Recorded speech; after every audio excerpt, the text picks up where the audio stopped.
Praise God. Secondly is this. Ang una is the scripture. Pangalawa is prayer. Okay? Ang sabi ni Jesus doon sa discussion niya doon sa John chapter 5. Doon sa verse 39, ang sabi niya is, it testifies about me. And then, sa verse 40, ang sabi niya, yet you refuse to come to me to have life. Okay?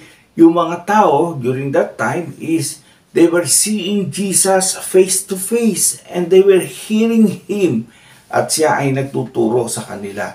Pero ang problem, mas lalo na yung mga religious people, is they continue to read the Torah, read the scripture, at alam nila kung saan ipanganganak, saan lugar, at nung nag-inquire si Herod doon sa mga teachers of the law, doon sa mga Pharisees and Sadducees, they were able to answer, okay?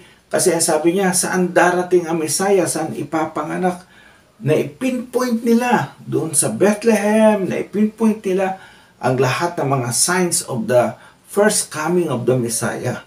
And alam nila ang scripture, but the problem with them is they have no established relationship with Jesus. Okay?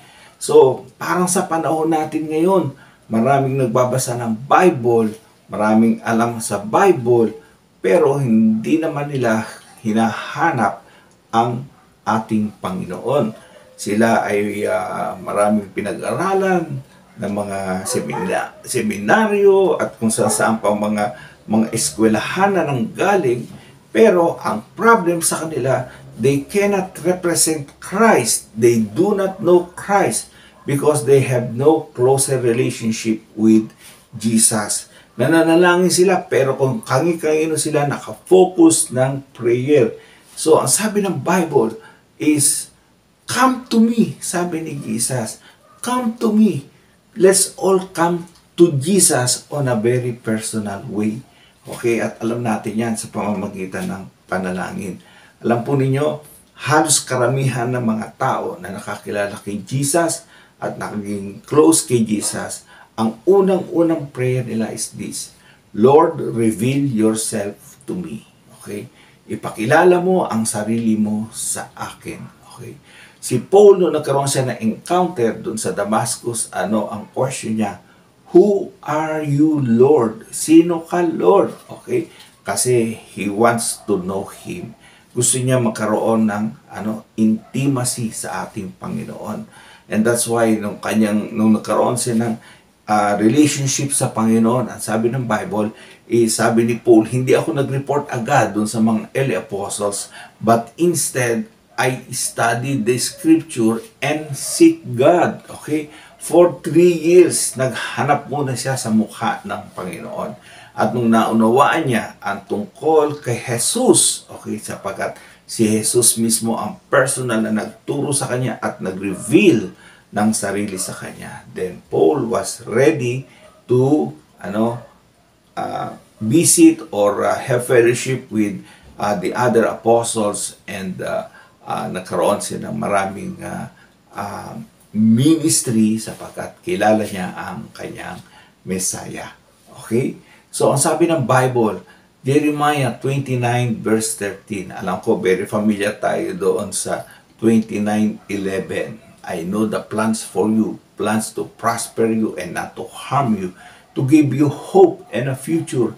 Pero sa verse 13, ang requirement para tayo ay magkaroon ng hope and good future ay ito, ang sabi doon, you will seek me and find me, and when you seek me with all your heart.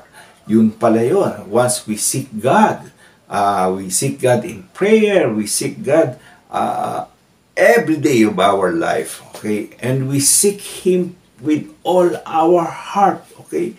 And then, the good future, okay? The good hope that God has for us is God will reveal it, okay? Every day of our life as we continue our fellowship with Him, our relationship with Him, as we trust Him in every day of our life, okay? God will reveal Himself that He is mighty, He is the great provider, He is the great healer, and He is the great I am. at lahat ng mga claim na sinasabi ni Jesus doon sa Bible is makakaroon tayo ng intimacy at understanding at experience kung sino si Jesus. Praise God. Okay? So, let's continue to pray. Okay? Let's continue to say, Lord, I want to know you. Gusto kitang makilala. And yan sa experience niyan is lagi tayo magiging close o closer sa ating Savior. Amen? Praise be to God. Okay?